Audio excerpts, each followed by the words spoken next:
අප ජීවත් වන්නේ තාක්ෂණයෙන් වටනු ලෝකයක.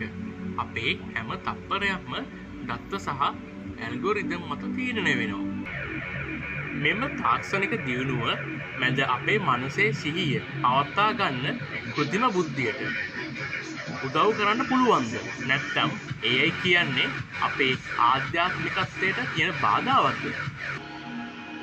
අද අපි කතා කරන්නේ වසර 2600කට පෙර බුදුරජාණන් වහන්සේ දේශනා කළ කච්චායගොත්ත සූත්‍රය සහ පටිච්ච සමුප්පාද න්‍යාය නූතන AI තාක්ෂණය තේරුම් ගන්න පාලමක් කරගන්නේ කොහොමද කියලා.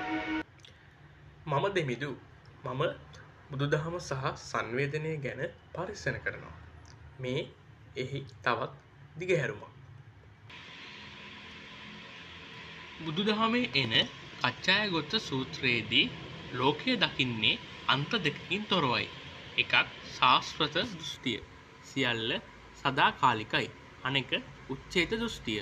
කිසිවක් නැත. AI ගැන අපට තියෙන්නේ ඔය වගේම අන්ත දෙකක්. සමහරු හිතනවා AI වලටත් මිනිස් මනසක් තියෙනවා කියලා.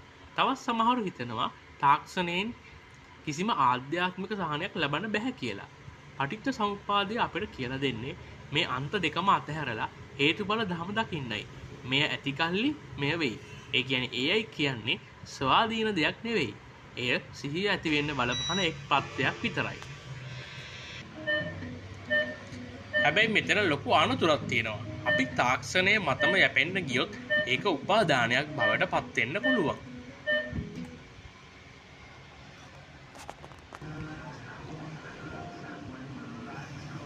සැබෑ සිහිය කියන්නේ තාක්ෂණය මත යැපීම නොවේ. තාක්ෂණය උපයෝග කරගෙන තමන්ගේම අභ්‍යන්තර ප්‍රඥාව අවදි කර ගැනීමයි. AI කියන්නේ පාර පෙන්වන කල්යාණ මිත්‍රයෙක් විතරයි. ගමන යන්න ඕනේ ඔබමයි.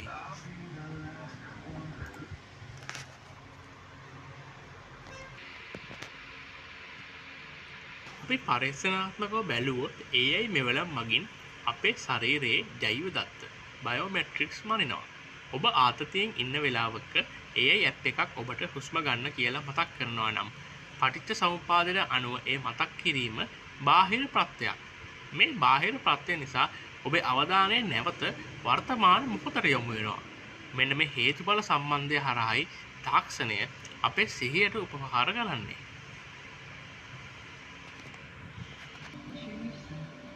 අවසාන වශයෙන් අපි AI තාක්ෂණය දකින්න ඕනේ සම්මාදිට්ඨියෙන්. ඒ කියන්නේ තාක්ෂණය හතුරෙක්වත් ගැලවුම් කරුවෙක්වත් නොවේ. ඒක අපේ මානසික දියුණුවට පාවිච්චි කරන්න පුළුවන් තවත් එක් උපකරණයක් විතරයි.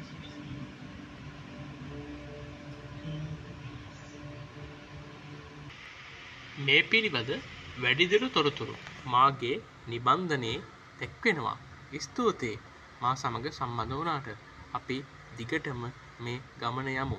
මේ මාර්ගය අපි අවසන් කරමු. සංසාර චක්‍රයෙන් නිදහස් වෙමු.